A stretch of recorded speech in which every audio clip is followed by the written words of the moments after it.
Hello all and welcome back to TVM Academy, RC number 64 of our free practice course VRC 100. Again, if you are new to this channel, you can sign up for this free course by visiting our portal where you can solve this RC as a mini test, 10-minute test for free.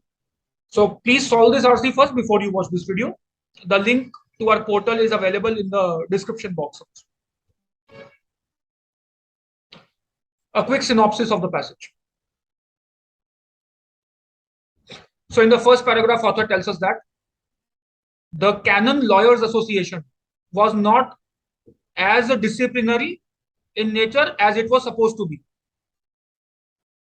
Canon basically refers to church. So there was a church, there were church courts, and there was a church lawyers association, but it was not a disciplinary body. It should have been more disciplinary in nature than it was actually. In the second and third paragraphs, author says the reason for the same was that the disciplinary mechanism in these courts was inefficient. Lawyers did not file case against each other. They rather protected each other. Now there's another possibility that these lawyers were all ethical. Therefore, no cases needed to be filed at all in the first place. But this possibility is unlikely because the same lawyers, some of the lawyers working in the church courts were also working in civil courts. And there were cases filed against them. The cases of unethical conduct were filed against them in civil courts. So the same lawyers, if they were working in church courts, at least some cases should have been filed against them in the church court as well. But it was not so. So the alternate reason applies. It is more likely that church courts were inefficient in disciplinary matters. Another reason that we can infer the same is that the church authorities themselves also complained of weak disciplinary mechanisms of church courts. Church authorities have already had a complaint of the same. Finally, author says in the last paragraph, in fact, these lawyers association only serve to defend their members. Any attack on them, any attack on the member of a church lawyer association only serve to consolidate their brotherhood, increase lawyer solidarity, and therefore it in turn served to defend the errant lawyers. That was so the broad idea of the passage is that the church lawyers association was an inefficient body as far as disciplining the lawyers was concerned, and it defended the members rather than enforce ethical standards of conduct. Okay. What is the main conclusion of this passage? Option A. Professional organizations of medieval canon lawyers probably only enforced ethical standards among their own members when provoked to do so. Quite the opposite. They did not enforce ethical standards. They were inefficient in doing so. That is the whole point of discussion. Even when they were provoked, they tried to defend their members, right? This is the point we just read. Professional organizations of medieval civil lawyers seem to have maintained stricter ethical standards for their own members than did professional organizations of medieval canon lawyers. Could be correct. There could be, but there are two problems. It is not mentioned in the passage that the ethical standards in the civil courts were stricter. It is only mentioned that the enforcement was stricter. The enforcement was stricter. If a civil lawyer violated some ethical standards, then he would be brought to the book. In church courts, that was not the case. So enforcement was stricter rather than the standards themselves. Ethical standards were not stricter. That's one problem, factually incorrect. Second, the focus of the passage is on church or the canon lawyers association rather than equally divided between civil and canon lawyers. Option B is equally divided. It equally divides the focus between the two. So probably not the main idea. C. Professional organizations of canon lawyers apparently served to defend their members rather than to enforce ethical standards. Pretty much the main idea of the passage. Ethical standards maintained by professional associations of canon lawyers were chiefly laid down in papal constitution. Narrow point of discussion, not the main idea. Yes, factually correct, but narrow. According to the passage, which of the following about the law courts in medieval England is true? Please note the question is about law courts in general, not the church law courts, nor the civil law courts. Law courts in English, in England, general. Option A, some English lawyers who practiced in civil courts also practiced in church courts. There was a sentence mentioned. There was some overlap of personnel between civil bar and the ecclesiastical bar. Some overlap of members, personnel mean the human resources, between civil courts and the church, ecclesiastical is church courts. So yes, A can be inferred. Second part is problematic though. But others served exclusively in one court or the other. We don't know whether others served exclusively in one court or the other, whether there was any person serving exclusively on one court or the other. For example, hypothetically speaking, there could be 10 in civil, 10 lawyers in civil court, and let us say 100 in church court. All these 10 could be serving in, all the 10 civil lawyers could also be serving in the church court. In that case, we don't have any lawyer of the civil court who's exclusively associated with the civil court. We don't. There is still some overlap between them, logically speaking. But okay, could be the correct answer. Let us check out other options. Option B, English canon lawyers were more likely to initiate disciplinary proceedings against their colleagues than were the English civil lawyers. Opposite. Canon lawyers were not likely to initiate disciplinary proceedings. Civil lawyers were more likely. That is the whole point of discussion. Canon lawyers were lenient. They rather defended their members. English civil lawyers upheld ethical standards more stringently than the civil lawyers in rest of Europe. Such a comparison between English lawyers and other European lawyers was never mentioned in the passage. If at all, the comparison is between English civil lawyers, English church lawyers. English ecclesiastical courts, that is church courts, had originally been modeled upon English civil courts. Oh, they were influenced by English civil courts. Nothing of this nature was mentioned. Alien idea. Correct answer A, best available option. Though not flawless, logically speaking.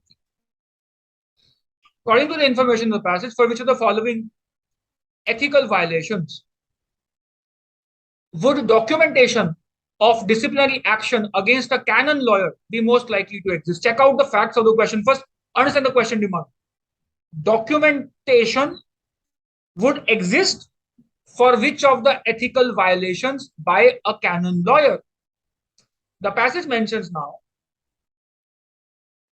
the initiative for disciplinary action apparently came from a dissatisfied client, not from fellow lawyers in the canon. So, in the few recorded episodes, so documentation. Record means documentation. In the few records that exist, disciplinary action came from dissatisfied client, not from the fellow lawyers in canon lawyer's case. Okay. So we are looking for an option in which a client is involved. A dissatisfied client is involved. Option A, betraying a client secret to the opposing party could be the answer. Therefore, bribing the judge to rule in favor of a client. So this client is unlikely to report. Judge will report. But documents exist in which a disciplinary action was initiated by a client, not the judge. So B is not the answer.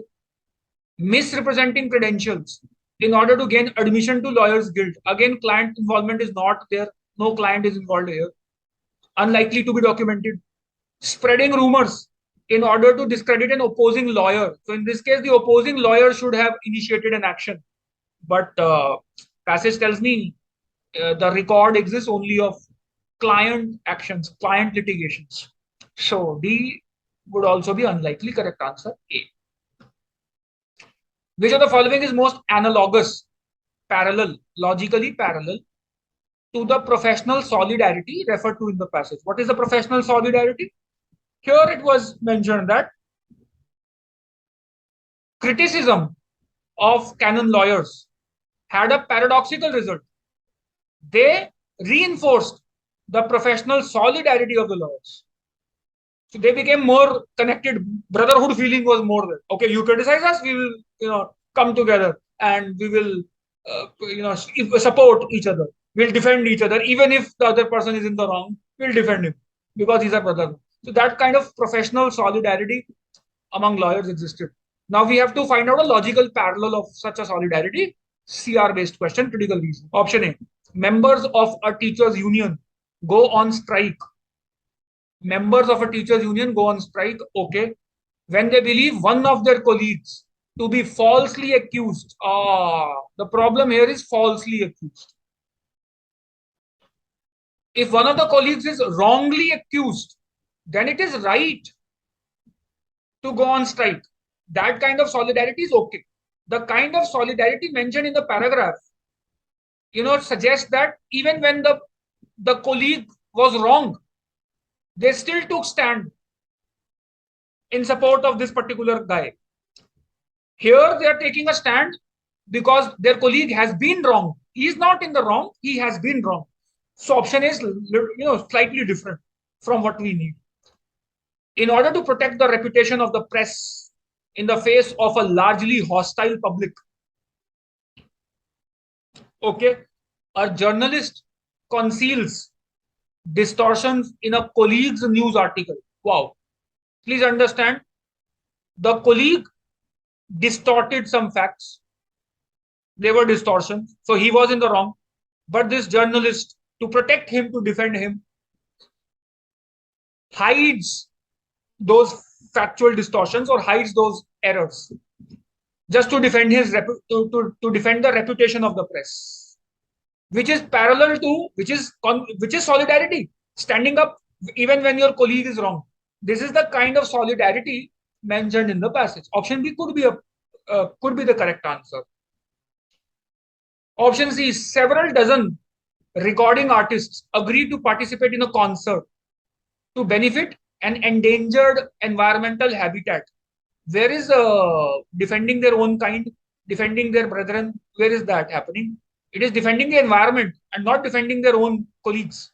So, not parallel. In order to expedite governmental approval of a drug, a government official is persuaded to look the other way when a pharmaceutical manufacturer conceals evidence. So there are multiple parties involved here. Pharmaceutical manufacturer hides something. Now, professional solidarity would mean other pharmaceutical manufacturers support him. But it is not other pharmaceutical manufacturers. It is a government official who supports him by looking the other way.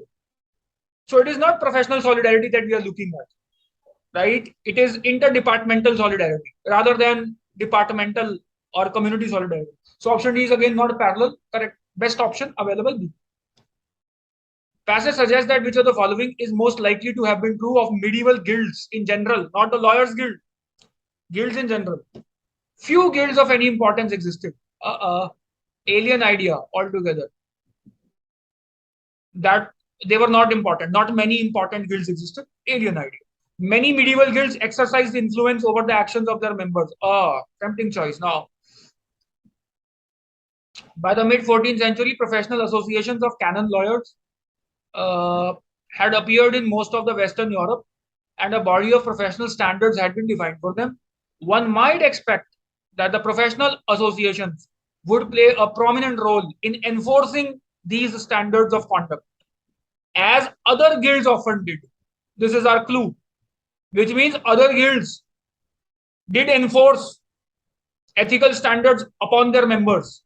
In other words, other guilds exercised influence over the actions of their own members. Option B should be the correct answer. At least many did.